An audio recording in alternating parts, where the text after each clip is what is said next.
being here. So, some of you know, maybe you do, maybe you don't, if you haven't been here in a while. My dear dad passed away less than a month ago.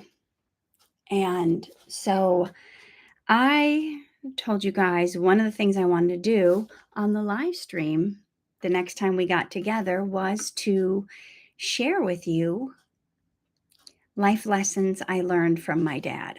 So this last week I know was a Q&A. This week is more of being able to share with you lessons I learned, but not just for me, stuff that you can actually apply to your life as well.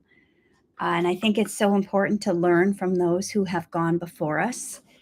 And I am so, it's been emotional. It's been kind of a roller coaster. It's been, the emotion down when you lose somebody that's, meant so much to you.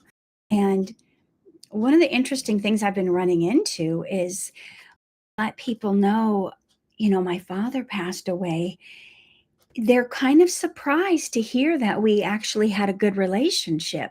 And it kind of saddens my heart when I hear from all these people who did not have a good relationship with their dad, or their dad was, maybe he was mean, maybe he was abusive, maybe he just didn't care, or maybe he might have been there in person, but his mind was not there, or he wasn't encouraging, or he had walked out on the family, or what. And I know there's some amazing dads out there because I had one. That's why I'm always so surprised to hear of all the people who didn't. So I was able to speak at my dad's service, and it was kind of surreal. Thank you, Nicola, for the gift. I appreciate it. It I I went with a longtime friend, a friend I had for over 20 years, who actually met in Hollywood at an audition, but she knew my dad. It was this cool story of how we met at this audition, but she actually knew my dad from Minnesota, and he made a big impact on her. And she was just a fast food worker that he was nice to. So I do want to share with you these lessons that I learned from my dad, and I hope they will be a blessing to you. So one of the things I'm really grateful for, and I want to tell you, if you guys ever feel like you want to do something really special for someone, listen to that voice. Don't talk yourself out of it, even if it's going to cost you time, even if it's going to cost you money, even if it's going to. So one of the things that I'm really proud of myself for putting everything on hold and taking the time to do is that my dad had a lifelong dream to one day publish a book, and he had never done it. And I think there was a time, and I don't know if there was more than one time, that he attempted to get one of the stories that he wrote published in a popular magazine of his day called Guideposts. I don't know if they're still around, but he tried to get one of his stories published in Guideposts. And it was a very personal story. It was a very, like, vulnerable story where he was sharing how he got over grief. And the grief was that my dad got over was um, the loss of his wife and baby. And it was obviously anyone who's newly married, who's been married less than, um, 10 years, or it doesn't matter how long you've been married, the loss of your spouse and child, that hits hard. And that happened to my father. And I could I don't need to get into that story right now, but why did I bring that up? Oh, the story that he was turned down for was that deep personal story about how he got over the grief of losing his wife and child. Now, he later met my mom um, at Bible college. He actually was the one who recruited her into Bible college. So that's how they met. And, it's a weird turn of events. Um, Donald says my mom loved that publication.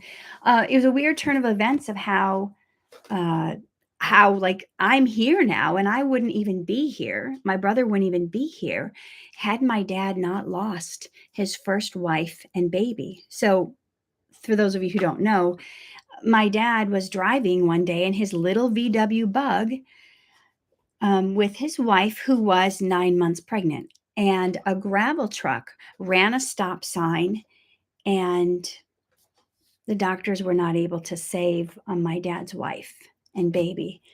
And my dad almost lost his life. Like the steering wheel went into his chest. I think it, broke his ribs, punctured his lungs. They had to like sew up his neck closed. And I don't remember all the different injuries he had from that. But anyway, he wrote this story. So one of the things my dad always wanted to connect with people. And here I am each week wanting to connect with you, wanting to, you know, to share with you things that I've learned from my life that might be helpful to you. So my dad had a lifelong dream of writing a book one day, and I think he stopped and didn't pursue it because this one publication had turned him down for his story for whatever reason.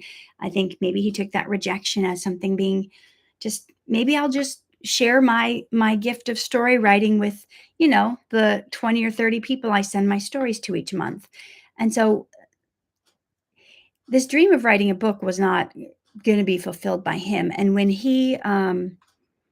it was like 2.5, almost 3 years ago, where he went into like this heart failure, congestive heart failure, and they couldn't get his heartbeat to slow down. And it was looking like the end. And my dad was saying goodbye to everyone. Like, this is it. This is my final whatever. But I also know sometimes when you have a reason to hope, you fight and you hang on and you don't stay, you know, just going down, well, I'm just going to just give in to death. And, sometimes we have that wherewithal where we can pull ourselves through it. Maybe you've seen that many times. Two different people could get diagnosed with cancer. One decides, well, that's it, I'm just going to give up. And the other decides to fight for it. And the difference in your frame of mind and how that can change things. Anyway, so my dad's in the hospital, and I have my husband make up a mock title for a book for him. And for years he would send me a story every month, and I would go through it. I would get them all typed into the computer because my dad used a typewriter. And so I sent him this mock book cover. You can see the little typewriter here. And these are pictures from his childhood. And one of the stories that he wrote once was about Hundred-Aire. And what is Hundred-Aire? If you're not a millionaire, you're not a billionaire, you're not even a thousandaire, like you don't have a lot of money. Maybe you only have $100. How can you be kind and generous even if you don't have much? So I decided the Hundred-Aire would be a great title for a book. And I spent, months and months combing through all of his stories, trying to find the ones that had the theme around generosity and kindness, because that's what my dad was all about, generosity and kindness. And the subtitle that I put for my dad's book, The Hundred-Aire, is a memoir of generosity from the house painter next door. And that speaks volumes, because you don't have to be a millionaire or a billionaire to be generous. You could just be barely scraping by, just have $100 in your pocket, and you could live a life of generosity, always looking out for those in need, right? So I stopped all the stuff I was doing. I stopped my book launch that I was going to do for the You Are Worthy book right there in the background. And I said, I got to do my dad's book first. I don't know how long he has. I ended up getting this published for him. It became an Amazon bestseller in 3 different categories on Amazon. And this fulfilled my dad's lifelong dream. When I was back in Minnesota recently for my father's funeral, I was helping my mom go through all the paperwork and my dad's things. And I found this prayer journal that my dad had someone, his granddaughter had given him, my brother's daughters had given him this prayer journal for Christmas. And the first entry he had written in it was that I hope in the next year my book gets published. That is my prayer. And so I feel really amazing knowing that I was able to help my dad realize a lifelong dream that he had and get his book published. So I got it edited, I got it formatted, I got it launched, I got the campaign going. We did a beautiful book launch. Those of you who are interested in seeing the book launch I did for my dad, the Hundred-Aire, I filmed it when I was there in Minnesota. And thank you, Lacey. And it's on YouTube if you want to watch it. It's called the Hundred-Aire book launch. So anyway, all that being said, I wanted to share some life lessons from learn from him, and that you can read in his book of how he saw life and how he thought it would be to, you know, how we should be walking our daily life, how we should interact with others. So a couple times a month, I would receive this like legal size envelope with dad's handwriting addressed to me. And bursting out of the envelope would be so many things I never knew about my dad. You know, sometimes guys are not the type to just sit down and have deep, meaningful conversations with you about your past, especially my dad's generation. They were called the silent generation. They didn't speak much. The things that they did were done in their actions. And I think that's even more powerful. Hey, Coco. So it was not what my dad said, it was how he behaved, and it was the way he acted and what he did.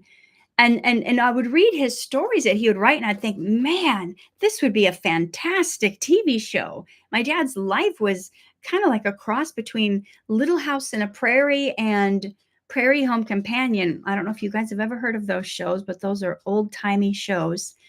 And he would be writing these stories recalling his childhood years and his teen years, and then he would tell us these cool stories. Oh, Nira, thank you so much for your generous gift. I totally appreciate you. He would tell us these stories that had morals, principles, and values, kind of like the stuff I do on Darman, right? They're entertaining stories, they draw you in, but yet there's this twist to it. There's this moral story, there's these values that are being told. Like, entertainment doesn't just have to be entertainment, right? They can be something that teaches something. We don't just it's sometimes it just seems like the shows that they're putting out are just to excite and titillate and get you like, whoo, all revved up, but it's entertaining in the moment, but you leave there empty. So, like, my dad would write these stories to help the wayward soul. Like, he was just sending letters to people, like, to encourage them. And my dad led this like passionate life. And, you know, out of the hundreds of stories he sent me, I was only able to put, I don't know, maybe 30 or 40, just maybe not even that many, maybe 30, a fraction of the stories in here. When he wanted to leave all his writing to me and all his, sermons that he did.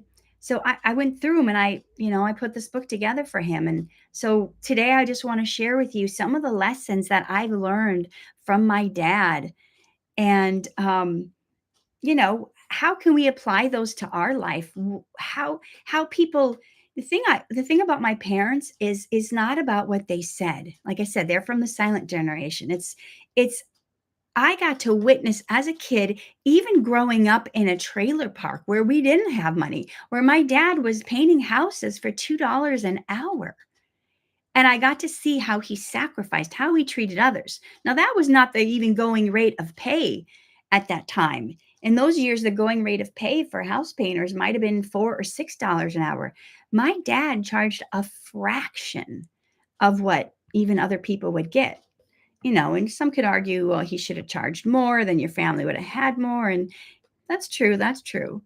My dad just always wanted to be of service to people. And that's one of the greatest lessons I learned from him, and what he tried to incorporate into his life all the time. He was a living sermon. He didn't need to preach because he did it. So, you can run into people who are kind and nice and generous, and that's living the scripture. That's living the word. It's not, there's other people you run into and they profess that they're part of some religion, but they act rude or they're selfish or they don't show love. We can't be like that, right? So the first book in the story, the Hundred-Aire, is actually the story about the Hundred-Aire. And so, you know, my dad grew up in the times where just like he was working in he was working in a family owned grocery store that his dad and his uncle owned owned. And he'd be working for 50 cents an hour and all the candy he could eat. And, he would do all these shenanigans. Him and his buddies would go swing on vines and into the river like Tarzan, and they'd be swimming and catching fish. They'd be out all day. He'd be riding horsebacks. And um, just like those old time stories I talked about. Well, there came a time when his dad ended up selling the store and they wanted to move into town. And because my dad's dad, lacked education when he moved into town after he sold the store, there wasn't a lot of people that wanted to hire him. He was very hard for him to get a job because of his lack of education, and the store didn't sell for much. And so he started delivering newspapers as a grown man, right? A lot of people go, newspaper routes, that's for kids. Well, that's the only work he could find. And my dad would sometimes go riding with him, and they would go at 4 a.m. And my dad would learn these life lessons from his dad, just like my dad passed on to me when he would send me these stories. One time they were driving back from the newspaper route, and my dad was like, Dad, why do you do this? You get up, you go at 4 a.m. to deliver newspapers. And, my grandpa told my dad, son, this job is worth it, even if just to see the sunrise. Every morning they'd drive back and after their paper route, and they would see the sunrise. So in the story of the Hundred-Aire, thank you, Michael. Uh, my dad was talking about his Uncle Ben Norman. And his uncle, he did favors for everyone. He did so much. He was like the handyman all over town, but he would never charge for his work. And he did so much for my dad's family. And my dad especially remembers him building a bookcase for him, and he made so many things. He was so handy. And my dad was not handy with tools. My grandpa was not handy with tools. Thank you, Kayla. So they would always want to pay Ben for his work, but he would never take the money. So, but he was going around helping with carpentry, plumbing, electrical, whatever it was. But he would just be so gruff. No, I'm not gonna let you take money. So my dad and his dad were like, we have to reciprocate. We have to give something back to Ben for all the ways he's helped people, all the things that he's done for the family. And so they were thinking, well, how can we do that? Because he's not going to ever accept money for them. And back, I think this was in the 50s when my dad was growing up, they had an old TV show called The Millionaire. And in this TV show, each episode there'd be like this secret agent, and the secret agent would find, thank you so much, Crimson, I appreciate you. The secret agent would go to people's families. They would somehow secretly survey your life and watch what you were doing. There was this like reclusive wealthy oh, Michael, thank you for the crown. There was this wealthy philanthropist, and he would watch people, or he would have his spies watch people and see how they lived their life and how kind they were to people. And when they would do that, they would find people, just ordinary people, unsuspecting recipients. They would go knock on the door, and the agent would say to them, you have been watched and your kind deeds have been noted. And then the agent on this show would hand people $1 million, no strings attached. And then he would just disappear into the night. So my dad was thinking of that TV show, and he said, well, we don't have $1 million. We don't even have $1,000. Um, my dad's dad wasn't even like really working. He had a paper route. And so, but they were so overwhelmed wanting to show like their gratitude for their Uncle Ben, who was always helping. That's when my dad hatched this plan to do this, goodwill deed. And like I said, they didn't have a million. They had $100 to their name. That's all they had. And my dad's dad was unemployed, so they couldn't even afford this. But they wanted to reward Ben for his good deeds. So they hatched the plan. They wrote a letter with the same words like they do on that TV show, The Millionaire. And, your deeds have been noted, and yours truly, the Hundred-Aire instead of the millionaire. And so, Ben kind of always thought it was my dad and his dad, but they never admitted to it. And it was not too long after they gave this gift that someone, a guy named John, came and hired my dad's dad, at this taxi company. And so he finally got a job. It was a part-time job driving a taxi cab, and it was only paying $1 an hour. It wasn't like money made in heaven, but he was grateful for the work. And maybe you've heard the term, you can't outgive God. When you give out of generosity and love and the kindness of your heart, and you give sacrificially, God always repays. And I believe that that gift that they gave is what opened the door for a job to come to him. And I've seen this happen many times in my own life. Maybe you've seen it happen in your life, where you do something not wanting something in return, something out of kindness and generosity to someone. And then suddenly it's like a door opens for you, an opportunity comes, a gift, a blessing, whatever.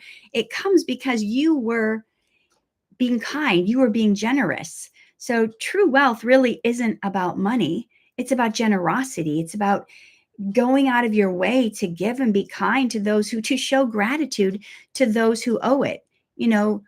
So I want to ask you, who in your life do you know that quietly gives without recognition? Who's the one that's always serving? Maybe it's your mom. Maybe it's someone who's always like, can I do that for you? Can I help you with that?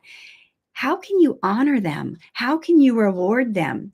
Gratitude finds a way. So even like when grandpa had no money, he insisted on finding a way to bless Ben and be grateful for the favors he did.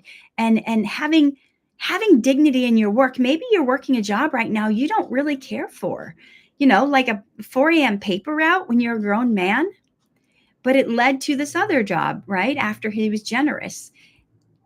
How can you look for the bright points in your job? Like my grandpa would say, you know what, this job is worth it, even if it's just about seeing the sunset on the way home. And you don't need to be a millionaire to bless others. Maybe you just have enough to buy the sandwich you're going to buy today, but is there someone you can share the sandwich with? So my dad showed me that it's not about how much you have in your pocket, but how much gratitude you carry in your heart. Thank you, Gwen, Kevin. Um, he was unemployed and struggling and still found a way to give, right? So it's about kindness, it's about faith, it's about character. And how do you model contentment? I feel like a lot of contentment is missing in today's you know in today's day. My dad was a very smart man, very brilliant man, and he chose to be a house painter. He could have had a bigger fancy job. My dad was a great writer.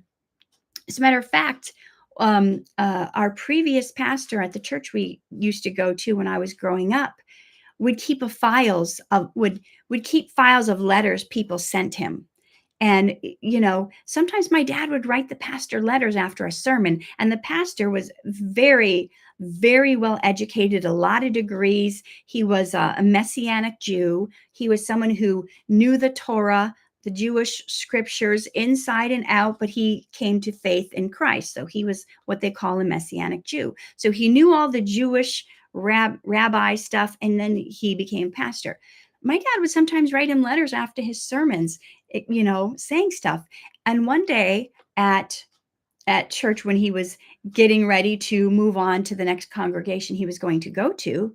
Pastor Greg Stone, this Messianic Jew, said, people write me letters all the time. They're always telling me about my sermons, what I could do better, what they'd want to learn, where they maybe think I fall short or whatever.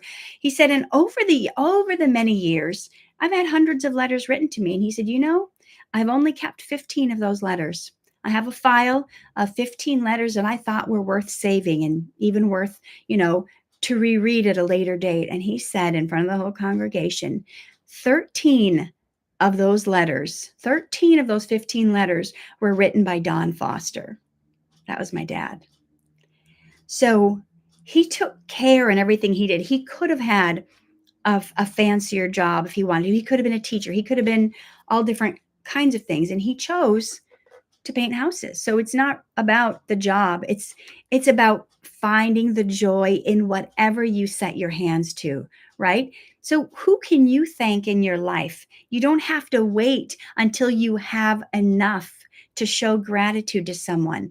Find a way now to show gratitude, even if you don't have the money and you're just making a handwritten card for someone. That's a way of showing gratitude to them, right? And look for the beauty in the grind. How can you find beauty in whatever you see to do? So another story in my dad's book was about Frank, the cowboy. So there's this guy named Frank. He thought he was a cowboy. He lived 6 miles outside of town in an abandoned dynamite shack. There was dirt floors. There was no windows. He lived in this vacant rock quarry in the Redstone mining property. He had no running water, no electricity. He didn't even have an outhouse. And Frank worked at this rendering plant. That's a place that, if you know what a rendering plant is, it's a place that you smell long before you see the place. And they would pick up dead cows and sheep and horses and other critters from farms that had died. And, the men who worked there, they would have to skin these animals they'd be in all different various degrees of decomposition. And then they would cut them up, these dead, bloated animals, and then they'd make meat out of them. And they'd cook the meat in big vats to feed animals like dogs and make dog food and stuff like that. Kind of a gross job, right? I wouldn't want to have that job. If the animals were decaying too bad, they'd turn it into fertilizer. Well, this guy Frank, he thought he was a cowboy. And my dad grew up, he would see him all around town. He would shop at my dad's the neighborhood store, the general store in town. But Frank lived a lonely life. He was just a single guy. He actually would come into my dad's store, and he would always tell my grandpa that he wanted to buy my aunt, my dad's little sister. She'd make a fine little cowgirl. I'll give you $35 for her. They never knew if he was kidding or serious. Um, and his lot in life was to work at this rendering plant.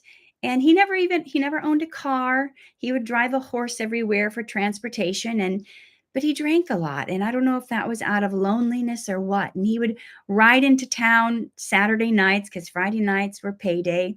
He would shop at my dad's store, and then, dad would usually deliver the groceries out to his dynamite shack, the next morning or whatever. But he would stable his horse, and he'd be in Cortland, and he'd just go drinking, right? And, my dad and his buddies back in the day, they used to go hunting. They'd go out with their him and his teenager friends. They'd go out with the little rifles, and they'd be camping outside, and they'd have their saddlebags, a pillow, and have their sleep rolls.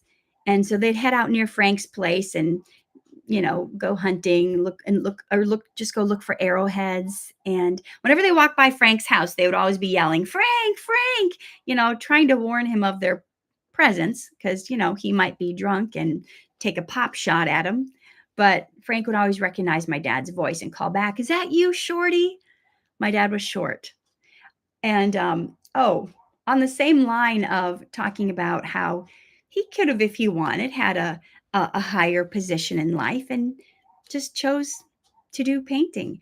My dad was, when he was in the army, he got recruited into the intelligence service.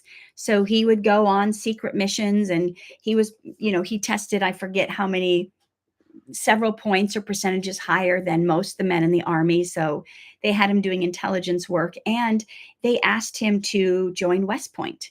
And that's, for those of you who know, that's a big deal to get asked to join West Point. And they wanted my dad to be part of it so bad.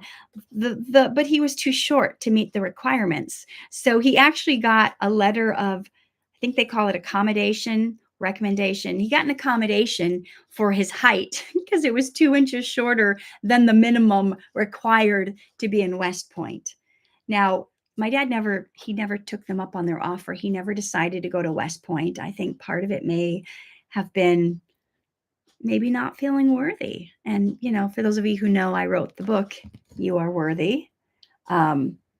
I think that was part of it. The other part of it is at the time, his dad had started to get sick, and I think he wanted to be closer to family. And these are choices we make in life. This is a choice that I'm in some ways struggling with myself right now. For those of you who don't know, I'm from Minnesota, but I moved out to Hollywood more than 20 years ago to become an actor. And long before I was on Darman, I acted in more than 100 different projects, commercials, theater, industrial films, short films, feature films, you name it. And now it's at the place where, my father has passed away. My mom is alone, and I've been battling myself with, do I stay in Hollywood and keep going after my acting dreams, or do I give it all up? Do I move back to take care of my mom? What do I do? These are the questions we ask ourselves. And I have a brother, but he also doesn't live in town. And, he's busy working, trying to make a living. So back to the story about Frank, the cowboy. As a young boy, my dad noticed how his dad, my grandpa, dealt with all the people in town who society would call cast-offs, right? Maybe in our day, they're like the homeless people, the people society would cast aside, the people living in these old dynamite shacks. And my dad would see, you know, there's people in life that are, you know, they're there's a story in the Bible about the Good Samaritan, and it's about, someone who's hurt and abused, and like, who is my neighbor?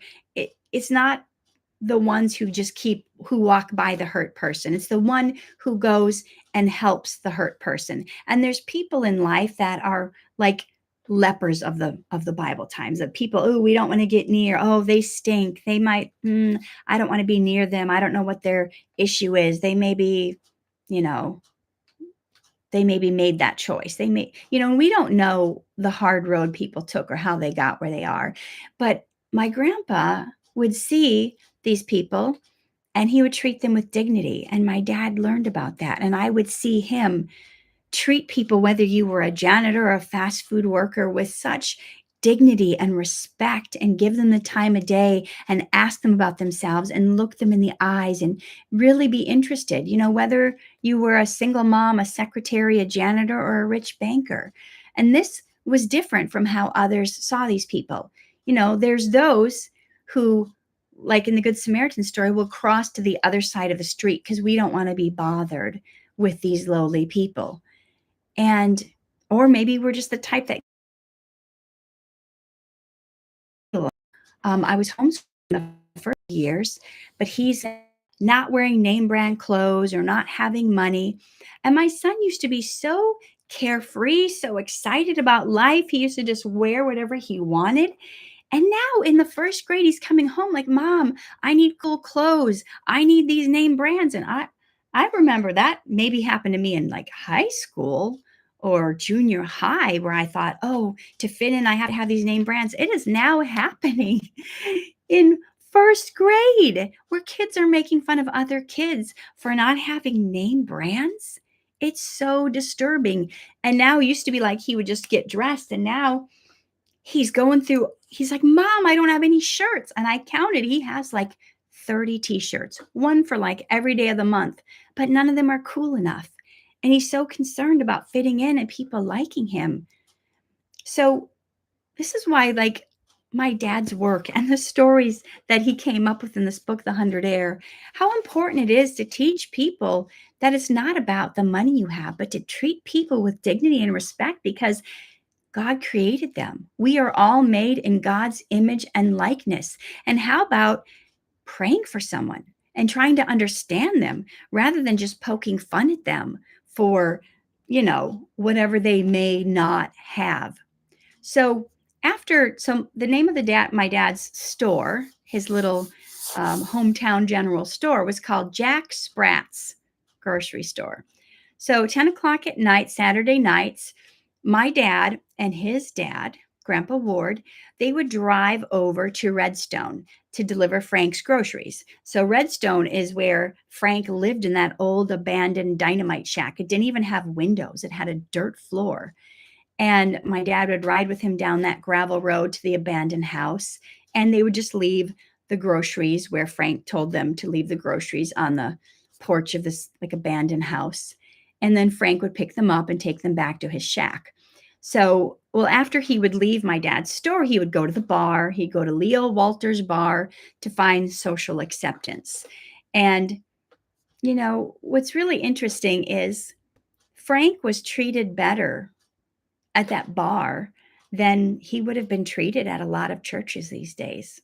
And how sad is that to hear that, you know, sometimes people are so judgmental and they're not showing the love of God for the people who need it the most. And yeah, Frank smelled, right? He smelled of dead animals. That was his job. He didn't have running water. He didn't have a shower. Maybe he'd go down to the lake and clean himself. Maybe not as often as he needed to. He would be unshaven, but people at the bar treated him well. My dad said he wouldn't have been accepted at our strict church due to his lower social standing. And, you know, this may be sacrilegious to say, but my dad would have these thoughts like, I wonder if the cross is on the wrong building, because you could go to a bar and be accepted by anyone. And maybe that's too harsh of a judgment, he would say, but, so Frank would go to these bars and then he would drink too much and trying to get over the pain in his life. Maybe it was the loneliness, maybe it was the emptiness.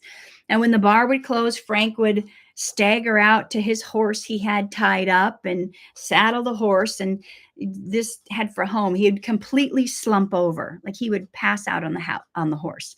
But the horse knew the way back home. And so it was one of these Saturday nights where Frank got so drunk, he fell when he was trying to mount his horse, and one foot got caught in the stirrup. And the horse, like it always did every Saturday night, it started heading towards home. But Frank was on the ground, and the horse was dragging Frank behind him down the gravel road, scraping his back all along the way. And you know what happened? Kind of like what would happen today. A crowd gathered. People tumbled out of the bars. People were laughing. Everyone was like looking and pointing. Nowadays, they'd pull out their cell phone. If a horse was dragging someone, everyone would just start filming. Where's the heart? Where's the compassion? So this crowd gathers. People are laughing at him. Young kids, teenagers were running up and down the street, poking fun at Frank and making fun of him and laughing at him as his horse was dragging him. And, the scary part is, and that my dad recognized and his dad recognized, if somebody spooked the horse and got the horse frightened, the horse would have broke out into a run and dragged Frank to his death. And when my grandpa saw what was happening, and my dad is witnessing this whole thing, he left the store, he went over and he grabbed the reins of the horse and he tied her to a tree. My grandpa was very angry and he scolded the crowd of people for their insensitive ways. And my dad got to see this. Like he wasn't afraid of what people would think of him or say to him. He told that crowd how they should be treating him. And my grandpa treated people with dignity and respect. He didn't care that Frank had no social status or that he was a recluse, that he had no money, no education. He saw someone who was hurting, and it was more than a physical hurt, right? It was a life hurt. And there's so many people now that are hurting, and we're so quick to cast judgment, and we're so quick to point and laugh and make fun of the people and not to see their pain, because it's like we have become so desensitized that there's almost no humanity left where we can see people hurt, people hurt in physical ways, spiritual ways, emotional ways, and we can just laugh at them and walk away. So even though these people were making fun of Frank, even though the people making fun of Frank were my grandpa and my dad's customers, and they were his neighbors, Dad didn't care. His grandpa didn't care about the possibility of losing business. He cared about dignity and humanity, which should not be denied to those who the world deems unworthy of it. And how many times do we get in a situation where we want to speak up, where we want to help that person, where we allow what others think of us to silence us? Oh, I don't want people to think this or that about me. Oh, I don't want to lose the business. I don't want to lose the customers. I don't want to lose the followers. So I'm not going to speak up about human dignity. So my dad, his dad, and what I learned along the way is they cared about dignity, which should not be denied to anyone. And when he told those people off, those customers of his, those neighbors of his, for the treatment they were giving Frank, each of them slowly, sheepishly, they turned and they walked away. And then my dad and his dad helped Frank out of that stirrup. They put his horse in a safe place for the night. And my dad watched from the family store as his dad loaded Frank in his old 37 Ford and drove off to give him a ride back to Redstone. So these are like true life stories that my dad lived through. And they have these moral values, like I mentioned, like the modern day show I'm on with Darman. They're real life situations, but they have this moral compass, these values. And my grandpa Ward, he saw beyond Frank's poverty, his smell, his drunkenness, his social standing. And while others mocked, he intervened. And how can we do this today? Maybe nobody even remembered Frank when he died. Some old homeless recluse, never had a family, living in an abandoned dynamite shack. But I'm going to tell you, those neighbors and those customers who my grandpa said, you should be ashamed of yourself. You should not treat someone like this when they're in pain. I guarantee you they never forgot that lesson. True character, your true character shows when not only do you help someone, but when it costs you to help someone. So my grandpa risked his reputation and his business, standing against his own customers to protect Frank. It's not about status. It's about humanity. Ward, my grandpa, recognized Frank's life hurts, not just his physical hurts, and he chose compassion over ridicule. So I want you guys to think about this.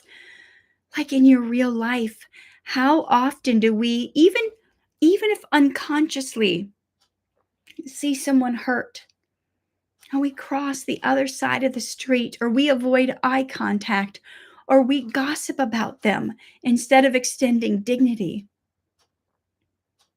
My dad showed me that faith isn't about just sitting in a church pew while ignoring those who are hurting. Sometimes we need to cross to the side of the street to help those people. It takes courage to stand against the crowd, especially when the crowd includes your friends and your neighbors. And my grandpa and my dad didn't care if they lost business. They cared more about losing their soul to indifference. Nicola, thank you so much for the gift, Nicola, and the hugs. So what do you take away from something like this? When you see a person in this condition, whether they're dirty, whether they're addicted, whether they're poor, whether they're mocked by society, you treat them the same way you would treat someone of high social standing, a movie star, a banker, a pastor. And you stand up for others, even when it's unpopular. And sometimes that means you're willing to risk your reputation to defend the dignity of some that others would dismiss. Now, thank you, Reese. And there's a caveat, right? Not every battle is ours to fight. I understand that. Not every person in need has our name on them as the ones we're supposed to help. So we have to be mindful and we have to be prayerful, right? Thank you, Mauricio. We have to know, when to do something and when not to. And I've written about this extensively as well in some of my work. But we have to stand up sometimes even when it's unpopular and be willing to have others dismiss us for that. Put yourself in that person's place, right? You've heard the term walk a mile in their shoes. And we have to be willing to be interrupted from our important work to do that. Ward saw what was happening outside his store and he left the store. He left the business. He left the customers in the store to go help someone in need. How many times are we like, parents these days are so busy on their computers, they won't even like their kids, they like, I can't be interrupted right now. Mommy's working, Yes, we have to get stuff done, but each time you brush somebody off, you're saying, what I'm doing is more important than you. We have to be willing to put aside convenience or comfort when someone is in danger, physically or emotionally. And we need to ask ourselves, where in life do I need to grab the reins? Do I need to stop the dragging and remind someone of their worth and their dignity? My dad put it simply. Dignity is not earned by status, right? It's given because every human is made in God's image. And when the crowd laughs, we can either join in or we can step in and make the difference. So many life lessons my dad taught me, and he did that through how he lived. I have, these modern day examples, and I'm also like sharing with you some that he wrote in his book, The Hundred-Aire. For those of you who were asking, this is on Amazon, The Hundred-Aire. You can look up my name or you can look up Donald W. Foster, my dad's name. So there was a kind of a similar story. There was a lady named Cora that my dad so vividly remembers, and same kind of situation. She was like a poor woman, and she would have to walk 7 miles each way down these gravel roads to clean houses for rich people. And this was in the 1950s, and she was wearing clothes from like the 20s. My dad grew up in the 1950s. So she also lived in an old abandoned house with no electricity, no running water, and no heat. Listen, this is in Minnesota, which could arguably be like the second coldest state after Alaska, right? And the guy who owned the property where she was living in his like old abandoned building, he wanted to demolish it because it was a fire hazard, but he didn't have the heart to do it because Cora lived there. And he felt like, because of her situation, that he couldn't charge her rent.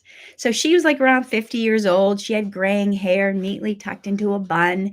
And her face always looked like it had fear or stress. And she seldom spoke to anyone. She just kept to herself. Like a lot of times when she walked down the road, it was like she was either talking to herself or some imaginary person. Maybe you've seen people like that, homeless people. You don't know, are they talking to themselves? Are they talking to an imaginary person? Are they seeing things like we don't know what they're going through? But a lot of times back in the day, you would give someone a ride if they were walking down the side of the street. And I'm sure most of the people in the small town knew her. And she would just silently slip into the back seat and look straight ahead. She would only respond when questions were directly asked to her. And there was rumors when my dad was growing up that the old house that she lived in was haunted. And others said that a hermit who had previously lived there had hidden golden coins in the foundations. And sometimes my dad, he was a little rascal. Sometimes by the light of the full moon, a few of their friends would hitch their Tarzan knives to their belts and they'd share a flashlight looking for adventure. And if they knew like Cora was out of town, they would hike down to the river bottom where the old house stood and they'd get in through the unlocked cellar door. They'd be sneaking around in the house. So now I'm talking about my dad's shenanigans. He wasn't all just a saint all the time, right? When he was a kid, he was quite the handful. He actually ended up getting the nickname Monster because he would get in these fights and he would be so vicious. He was so little and people would call him Shorty, that bullies would pick on him all the time until he studied. I'm like segueing off the story of Cora, but I'm getting all these memories because we're talking about what I remember from my dad.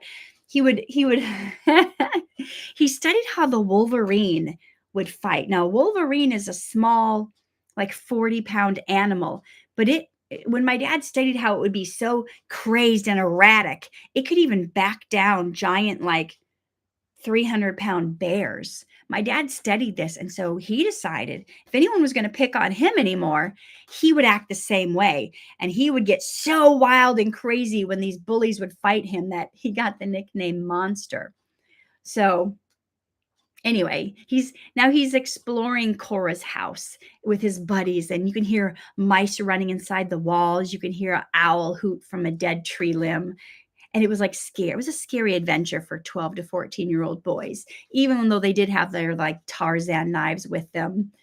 They didn't see any ghosts. They didn't find any gold, but they remember like adventures like that, learning to be brave, like when they built tree houses and they would camp, overnight outside back before people camped with tents, right? Well, people camp with tents in Bible days, but my dad would just sleep under the stars. And so he remembers the same thing, Cora coming into dad's grocery store. So my dad and his dad owned this grocery store, and she would come in around closing time after she had cleaned houses all day. And she would always ask for the bananas that were starting to turn black. Thank you, Margaret.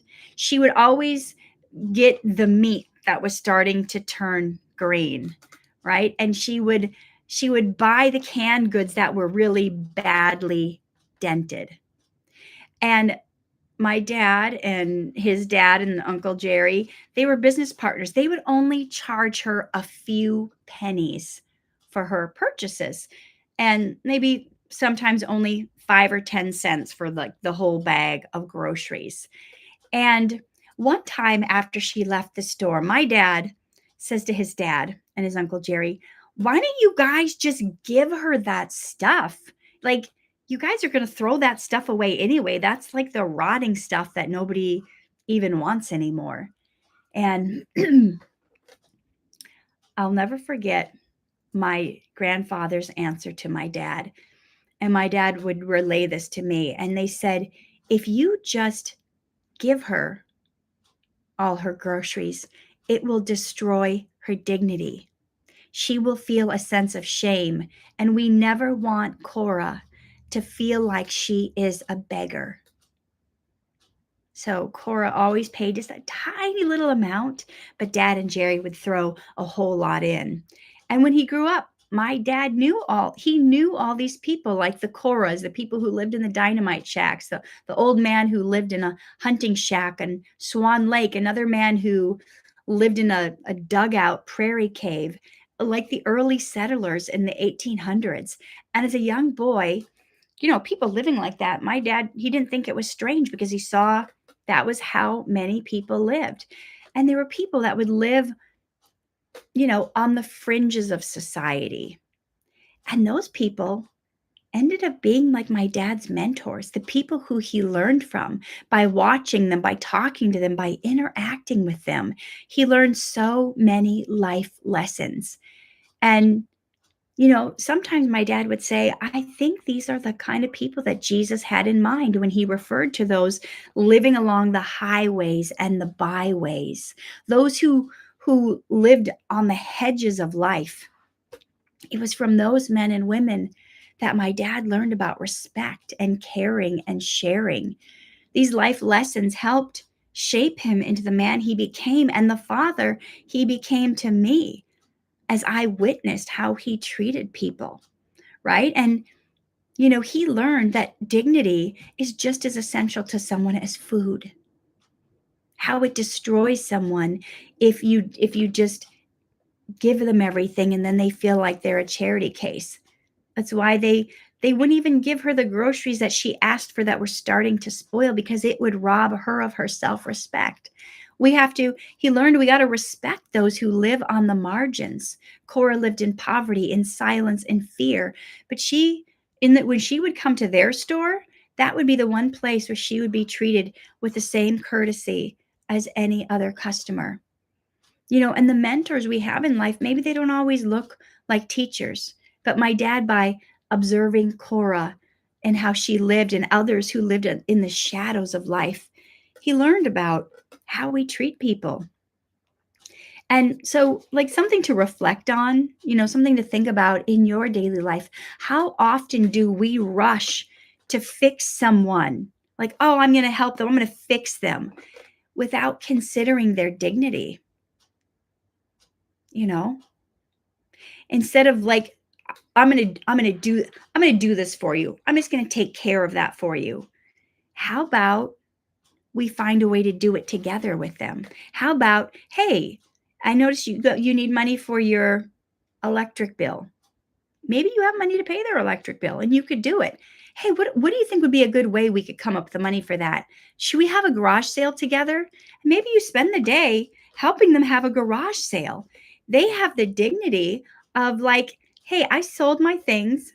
I earned this money. I can pay my electric bill. You spent your time with them, showing them that they're worth it. You didn't just write out a check, right?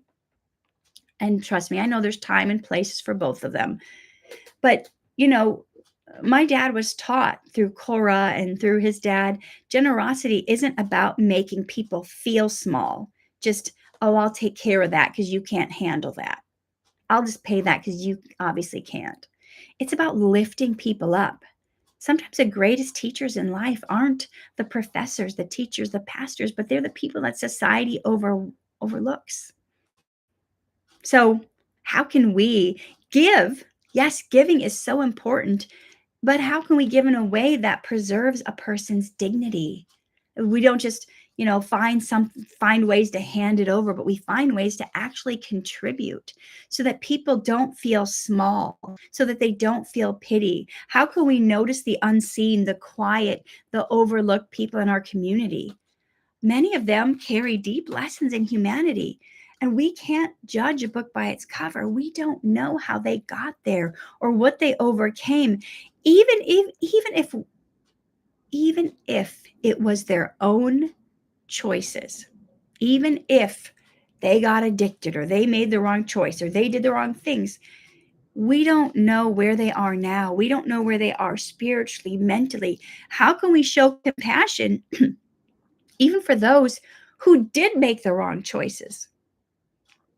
Have you ever made the wrong choice and you wished in the moment people would show you some grace, that they would show you some dignity, that they would forgive you and not keep holding it over your head, mistakes you made in the past?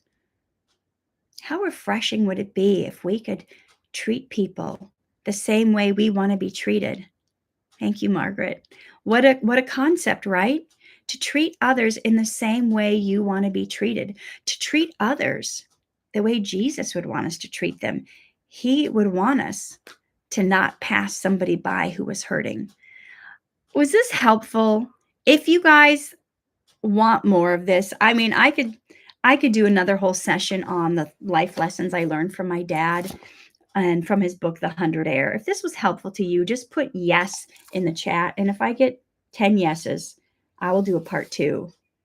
I will do a part two and we'll get into it more if this is helpful to you. Some of you are, maybe you're like, oh, no, this is boring, whatever. Like, go back to your regular stuff. And, those of you who don't know, I am a life coach and I want to coach you guys on how to live a life well lived, to be respected, to be someone you know, who we can say they fought the good fight. They lived a good life. They became such a role model. We don't have to attain star status, influencer status, have multiple degrees and master's degrees and all the things to be respected in life. Sometimes it's really about how you loved, how you lived, the respect and dignity you gave, the generosity you gave to those who could not pay you back.